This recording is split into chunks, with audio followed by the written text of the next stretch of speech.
Сайн байцгаана уу хүүхдүүдээ. За өнөөдөр тооны хичээл орно.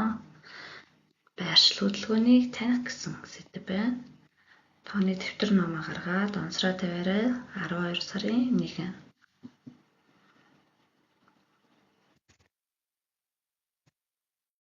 За сурах хүчийн хуудас 35. За энэ дүрс дээр юу ажиглагдаж байна вэ? За эндээс хэдэн мөр хэдэн баг байгааг ажиглая. За мөрийн тоо бид нар ингэж тоолно тийм. За тэгвэл багны тоо бид нар босоогоор тоолдог.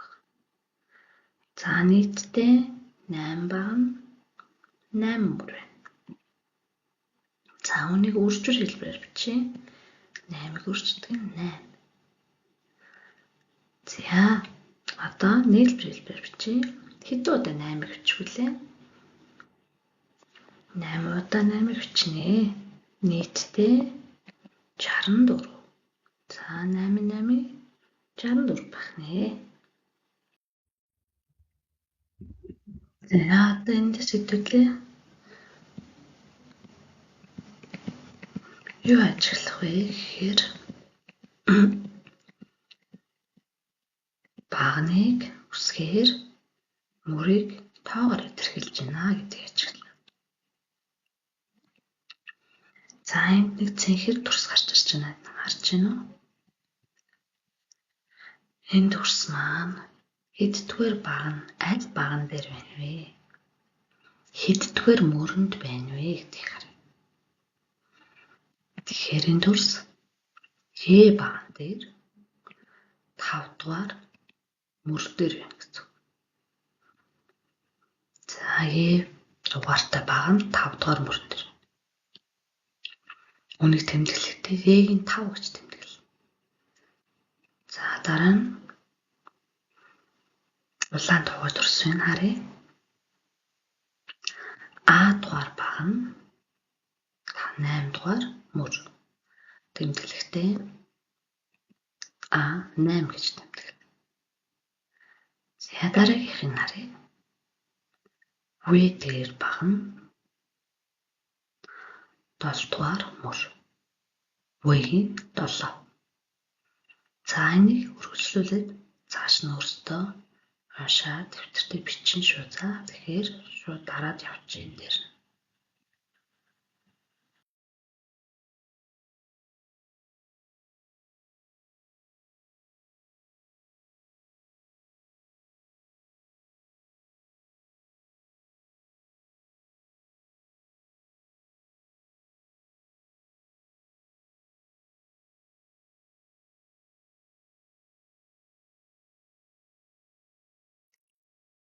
За сурагчийн хуудас 35-ын 129.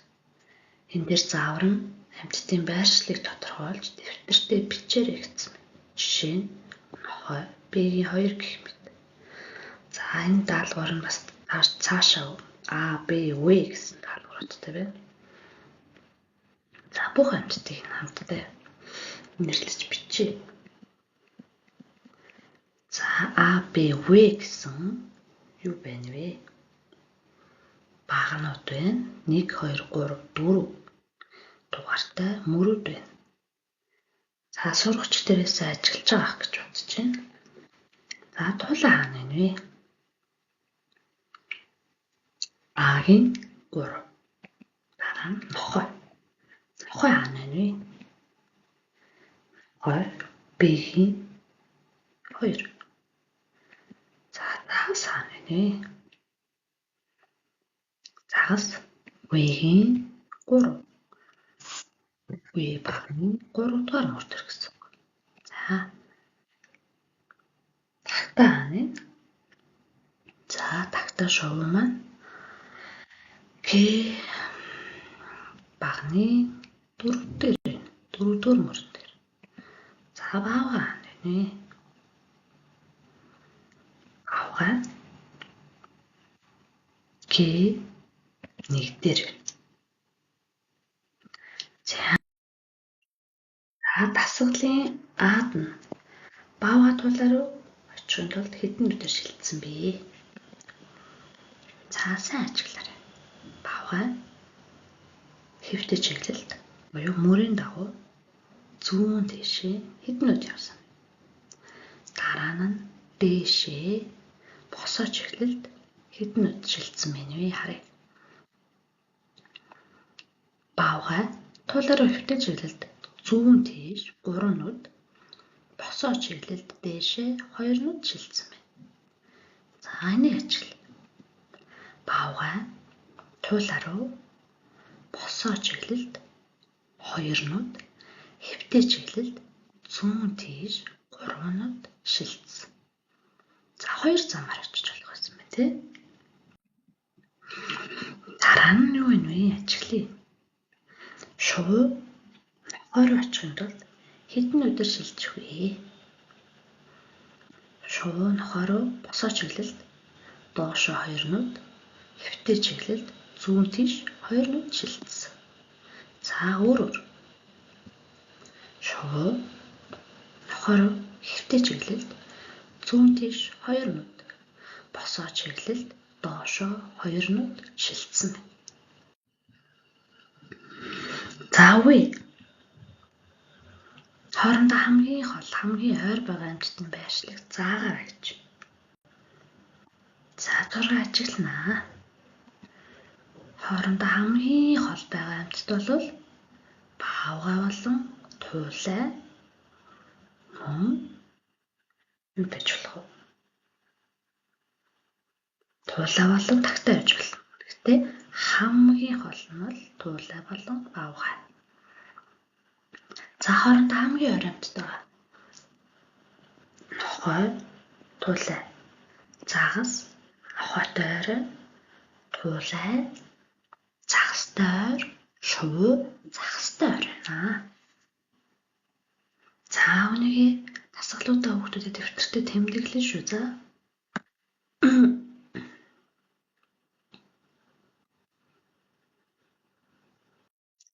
За сурагчийн хувьд 36 зааврын дагуу ажиллаарай гэсэн байна. За энэ дээр А төрсүүдийн байршлыг дэвтэртээ бичээрэй. Б үснэгтийг дэвтэртээ зураад нөхөөрэй гэсэн байна. За хоёр янзын дасгал ихнэ. Эхэнд төрсийн байршлыг дэвтэртээ бичнэ. За эхний төрс юу вэ? Гурвалжин байна тийм үү? За гурвалжин төрс. Гурвалжин төрс А багны 3-т байна. Тэгэхээр үүнийг А-гийн 3 гэж нэрлэе. Дараа нь тэгш онцогт синхронтой төгсөн. Тэгш онцогт Б-гийн хэд дээр? 4 дээр. 5 онцогтой төрс Б-гийн 1 дээр байна. Шар өнгөтэй 5 онцогт нь В-гийн 3 дээр. За дугуй турс хаана байна вэ? Г-гийн 4 дээр. За 4 онцогт D-гийн 2 дээр байна. 6 онцогт бол E-гийн 4. Зөв 6 онцогт нь E-гийн 1 дээр. За үүнийг дэвтэртээ тэмдэглээрэй. Одоо дасгал 131-ийн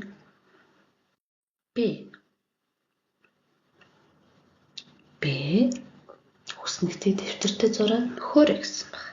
За та хэдийн доор харагдаж байгаа гурвалжин ба 4 онцгт 5 ба 6 онцгт гэснийг дэвтэртээ зурах нь шүү дээ. За гурвалжин ба 4 онцгтыг бичье. А-гийн 3 гурвалжин тийм үү? 4 онцгт нь Б-гийн 4. За D-гийн 2. За дараа нь 5 ба 6 онцгт Б-гийн 1, В-гийн 3, Е-гийн 4, E-гийн 1. За эндээс Г-гийн 4 бол гурвалжин биш, 4 онцгт биш, 5 ба 6 онцгт биш учраас энэ хүснэгтэнд багтахгүй гэсэн үг. За энийг дэвтэртээ ярээ.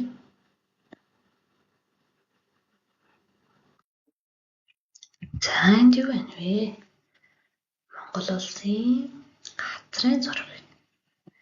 За газрын зураг ажиглая.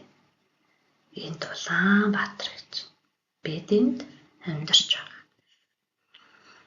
За энд нэм гарч ирлээ хараарай. Энэ бол зөв чиг заасан байна. Хойд өмнө баруун зүүн. Баруун хойд баруун өмнө. Зүүн хойд зүүн өмнө. За энийг маш сайн тогтоож авъя шүү хүүхдүүдээ. За эндээс Цавхан аймаг Монгол улсын хаана байна вэ? Хаана байршилдаг вэ? Байршил нь хаана байна вэ? Ажиглая. За Цавхан аймаг Монголын баруун хойд зүгт байршилдаг.